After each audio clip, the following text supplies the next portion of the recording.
تو وہ کیونکہ آپس میں ہی بیٹھ کے فیصلہ ہونا ہے تو یہ اس کے لیے بھی ضروری ہے. تیسرا یہ میں سمجھتا ہوں ویسے ہی ایک غیر اخلاقی چیز بھی ہے, غیر سیاسی تو چھوڑیں, کہ جب آپ اپوزیشن میں ہوں تو آپ ریزائن کر دیں گے. دوسری دفعہ انہوں نے ریزائن کیا. آپ کا ایک رول ہوتا ہے, اپوزیشن کا ایک رول ہوتا ہے, ایک ذمہ داری ہوتی ہے پولیٹیکل پارٹیز کی, بڑی پولیٹیکل پارٹیز کی, کہ یہ کیا کہنا چاہیے یہ جعلی اسمبلی ہے, وہ بھی جعلی اسمبلی ہے. وہ آپ پہ الزام لگاتے ہیں. آپ کو بہرحال ہر صورت میں اور بڑی ایفیکٹیولی, آپ کو یاد ہوگا مشرف کے دور میں 2002 کے الیکشن کے بعد بڑی چھوٹی سی محدود رہ گئی تھی اپوزیشن نون لیگ کی, مگر بڑا ایفیکٹیولی انہوں نے چودھری نثار کی زیر سرپرستی جو ہے اپوزیشن کا کردار ادا کیا تھا. اسی طرح 97 میں 2/3 میجورٹی نواز شریف کے بعد آ گئی تھی. پیپلز پارٹی چھوٹی تھی, 85 کی اسمبلی میں چند لوگ تھے, اپوزیشن میں بڑا اچھا رول ادا کیا ہے. سو یہ پی ٹی آئی خود بھی اپوزیشن میں جب رہی, یہ الوی صاحب کا ایک بہترین رول انہوں نے پلے کیا. عمران خان پہلی 2002 کی اسمبلی کے اندر بھی نہیں آئے, اس کے بعد بھی نہیں آئے, اب بھی جب وزیر اعظم ہیں تو آتے ہیں, ورنہ وہ اٹینڈ ہی نہیں کرتے. یہ طریقہ کار نہیں ہے. اسمبلی میں واپس کیسے آئیں گے؟ یہ تو استعفے دے چکے ہیں اپنے. دے چکے ہیں, ابھی ایکسیپٹ نہیں ہوئے. یہ ایک بڑا اچھا سوال آپ نے کیا کہ اب یہ بھی دیکھ رہا ہے کہ ابھی تو رانا ثناء اللہ صاحب کہہ رہے ہیں, وہ کہہ رہے ہیں ان کو شرمندہ کیا جائے, پہلے تو ان کو آنے دیں. ان کا بڑی اچھی بات آئے. اب وہ اگر ہو سکتا ہے کہ جب یہ آئیں, ابھی وہ کہہ رہے ہیں کہ بندہ کرے, اس وقت ہو سکتا ہے یہ ان کے استعفے مان لیں. ان کے جی آپ نے استعفے دیے ہوئے ہیں تو مان لیں, تو یہ پھر یہ کہیں گے نہیں ہم نے تو نہیں دیے ہوئے.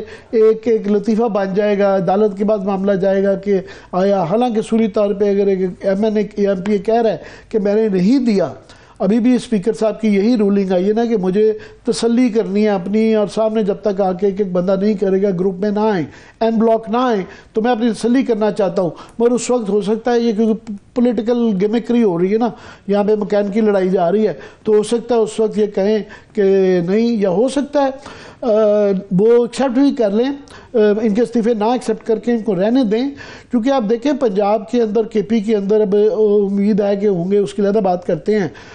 تقریباً آدھا تو جنرل الیکشن ہو رہا ہے, اور اس کے بعد ان کے 135 بائی الیکشن بھی ساتھ میں آئیں گے دوبارہ اگر ہوں گے سیٹس پہ, تو وہ ورچولی 80% تو الیکشن ہو رہا ہوگا. تو وہ ایک اس سے ایک اور کرائسس جنم لیتا ہے. تو وہ چاہیں گے بیچ میں آئیں گے, کم از کم نیشنل اسمبلی جو ہے, یہ 2 اسمبلیاں تو چلی گئی ہیں, تو یہ وہاں پہ اگست تک اسٹریچ کرنا چاہیں گے. تو اس لیے سسٹم ایک چلتا رہے گا, کیونکہ دیکھیں پہلے یہ ایک لولی لنگڑی نیشنل اسمبلی ہو چکی ہوئی ہے. ایک سب سے بڑی پاکستان کی جو پارٹی ہے وہ وہاں پہ نہیں ہے, اپوزیشن نہیں ہے. راجہ ریاض ایک مذاق کا آدمی ہے. ہاں آنے سے میں نے کہا نا, وہ آنے کے بعد یہ نو کانفیڈنس موشن دیں تو یہ جو لوٹے ہیں رانا ریاض اینڈ کمپنی, یہ سارے فارغ ہو جاتے ہیں. صحیح ہے. مجھے عامر صاحب ایک خبر دے دیجیے کہ اس وقت کراچی کی 235 جو یونین کونسلز تھی ان کے نتائج سامنے آ گئے ہیں. پاکستان پیپلز پارٹی وہ 93 یونین کونسلز کے ساتھ اس وقت آگے ہے. جماعت اسلامی 86 ہے. پاکستان تحریک انصاف اس وقت 40 کے ساتھ ہے. آزاد امیدوار 3 ہے, اور مسلم لیگ نون نے اس وقت 7 یونین کونسل میں جو ہے وہ سبقت حاصل کی ہے. اس کی خبریں دیتے رہیں گے. یہ خبریں بڑی امپورٹنٹ اس لیے ہے کہ یہ ان کو فری ہینڈ نہیں ابھی تک پیپلز پارٹی کو ملا, میجورٹی نہیں ملی. غالباً 235 کا آپ کر لیں تو 118 شاید کینڈیڈیٹ چاہیے سمپل میجورٹی کے لیے. ابھی نظر آ رہا ہے, میں اسکرین پہ پڑھ رہا ہوں کہ 93 جو ہے پیپلز پارٹی کے ابھی تک آ چکے ہوئے ہیں, اور اگر نون لیگ کی 7 اور جے یو آئی کی غالباً 4 ہیں, یہ مل جائیں تو یہ بھی وہ نہیں, ان کی بھی دیکھیں برابر نیک اینڈ نیک چل رہی ہے. ایکچولی 10 زیادہ ہیں.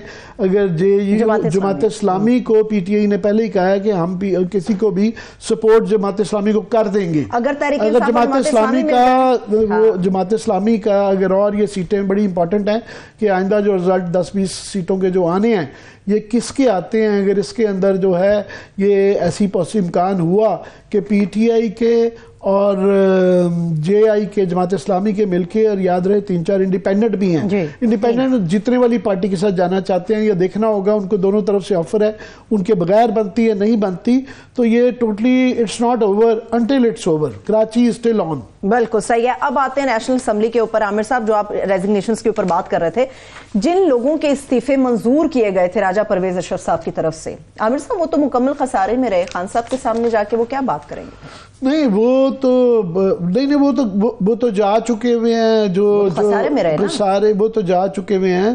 تو باقی بھی وہ تو نظر آ گیا نا بائی الیکشن کے اندر، وہ تو بری طریقے سے ہار گئے. میرا خیال ہے کہ لوگوں نے ابھی یہ لوٹا کرسی سے لوگ اتنے تنگ ہیں، بیسیکلی وہ صرف پی ٹی آئی کے حق میں نہیں دیا، انہوں نے لوٹوں کے خلاف بھی ووٹ دیا. بڑے عرصے سے یہ سلسلہ جاری ہے، لوگ نہیں پسند کرتے اس بات کو.